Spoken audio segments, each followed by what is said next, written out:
사람 마음 들었다 놨다 하는데 일가견이 있는 애플. 나온해 만에 말 많던 에어팟 2를 3년 만에 기습 발표하면서 에어팟을 기다린 사람들을 흥분하게 만들었죠. 하지만 혁신적인 변화 없이 출시되면서 기존 사용자들 사이에서 이번 세대는 거르는 게 맞다는 이야기가 나오고 있죠.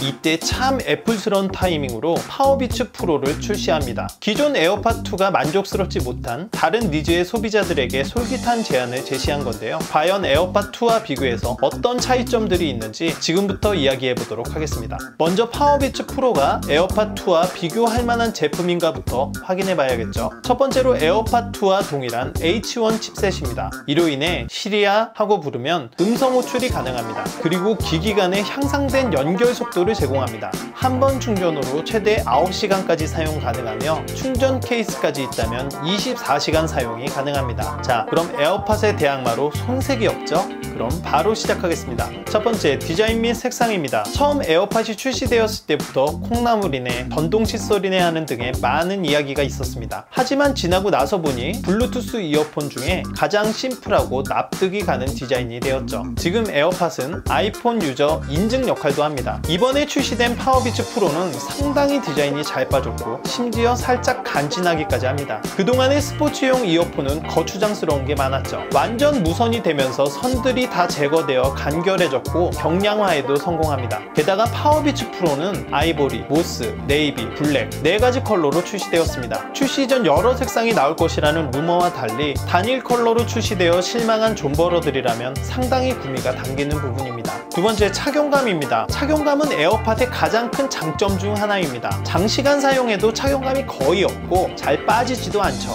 하지만 특정한 상황이나 아주 격렬한 운동 시엔 빠지기도 합니다. 파워비츠 프로는 커널형인데다가 이어 후크로 귀에 거는 방식이기 때문에 확실한 안전장치가 있는 셈이죠. 하지만 그 점으로 인해 착용감은 에어팟보다 안 좋을 수밖에 없습니다. 또 이어 후크는 안경 쓴 사람들이 착용했을 때 확실히 불편합니다. 제가 사용했던 모델 중에는 로지텍 UE900처럼 선으로 된 것이 좀 덜하고 뱅앤올루슨 A8처럼 이어 후크가 딱딱한 경우는 저는 더 신경이 쓰이더군요. 또 에어팟처럼 간단하게 척 거는 그런 맛은 없습니다. 물론 커널형은 금방 익숙해지긴 합니다. 과연 파워비츠 프로는 어느 정도의 착용감을 보여줄지 저도 궁금합니다. 세 번째는 차음성입니다. 에어팟 2와 파워비츠 프로의 가장 큰 차이점은 오픈형이냐 커널형이냐입니다. 오픈형은 착용 시 쾌적하고 귀를 틀어막고 있는 게 아니기 때문에 답답함이 덜합니다. 대신 시끄러운 곳에서는 원하는 소리를 제대로 듣지 못하죠. 노이즈 캔슬링은 아니지만 커널형 이어폰은 귀 속을 이어팁으로 꽉 막아주기 때문에 외부 소음을 차단해줍니다. 때문에 시끄러운 곳에서는 오픈형보다 나은 음질을 제공해주죠. 하지만 착용 시 답답하고 귀를 막게 되면 걸을 때 발자국 소리나 이 부딪히는 소리 등이 다 들리는 단점이 있죠. 게다가 길거리에서 착용 시 사고의 위험도 있습니다. 이 부분은 라이프 스타일에 따라 호불호가 갈릴 것 같은데 저는 지하철로 출퇴근을 하고 장시간 머물기 때문에 방해 없이 음악 감상이나 영상을 보기 위해 커널형 이어폰을 사용합니다. 그리고 오랫동안 불편함 없이 잘 사용하고 있습니다. 하지만 역시 장시간 사용이나 여름철에는 분명히 답답하긴 합니다. 네 번째는 편의성입니다. 이번 에어팟 2에서 가장 눈에 띄는 업그레이드는 무선 충전입니다. 선이 없는 것은 편함의 결정적인 요소입니다. 저는 회사와 집에 무선 충전 패드가 있어 핸드폰 충전 시 케이블을 연결하지 않습니다. 만약에 에어팟 2를 구매한다면 마찬가지로 케이블 연결한 일은 없겠죠. 파워비츠 프로는 무선 충전을 지원하지 않습니다. 파워비츠를 구매한다면 충전을 위해 매번 라이트닝 케이블을 꽂아 충전해야 합니다. 반대로 파워비츠는 에어팟에서 제공하지 않는 몇 가지 편의성을 제공합니다. 먼저 양쪽 이어버드에 버튼이 있어 볼륨을 조정할 수 있습니다. 핸드폰을 들고 있는 상황이라면 당연히 핸드폰을 통해 조정이 가능하겠지만 운동 시에는 정말 유용하겠죠. 또 방수가 가능합니다. 땀과 물에 노출되어도 전혀 문제가 없죠. 에어팟은 스펙상 방수 지원이 안 됩니다. 그런데 유튜브를 찾아보면 에어팟이 원래 방수가 되는데 애플에서 숨기고 있다고 실험을 통해 보여주는 영상도 있긴 합니다. 그렇다고 비싼 에어팟을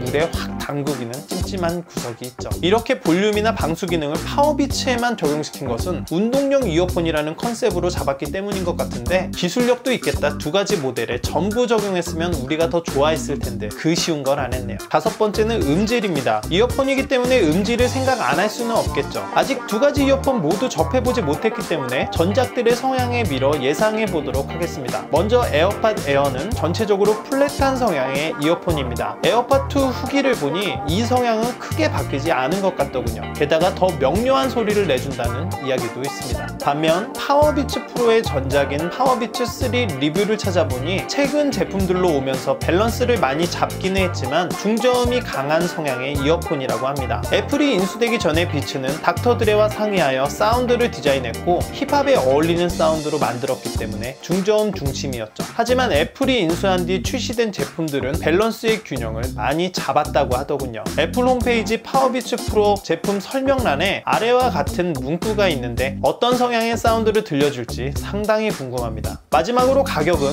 에어팟이 249,000원, 파워비츠 프로가 269,000원입니다. 2만원 차이입니다만 이것은 에어팟 무선 충전과 유선 충전에서처럼 스펙에 따른 차이가 아닙니다. 둘 다 애플이지만 전혀 다른 제품인 거죠. 오픈형 이어폰과 커널형 이어폰, 자신의 라이프 스타일에 맞는 이어폰으로 선택하면 될 것 같습니다. 그래서 저는 어떤 이어폰을 살 거냐고요? 저는 출시되고 나면 직접 가서 보려고요. 이어폰은 당연히 직접 보고 결정해야죠. 오늘 파워비츠 프로의 이야기는 여기까지입니다. 오늘의 이야기가 도움이 되셨다면 구독과 좋아요 부탁드릴게요. 지금까지 대봉작가였어요.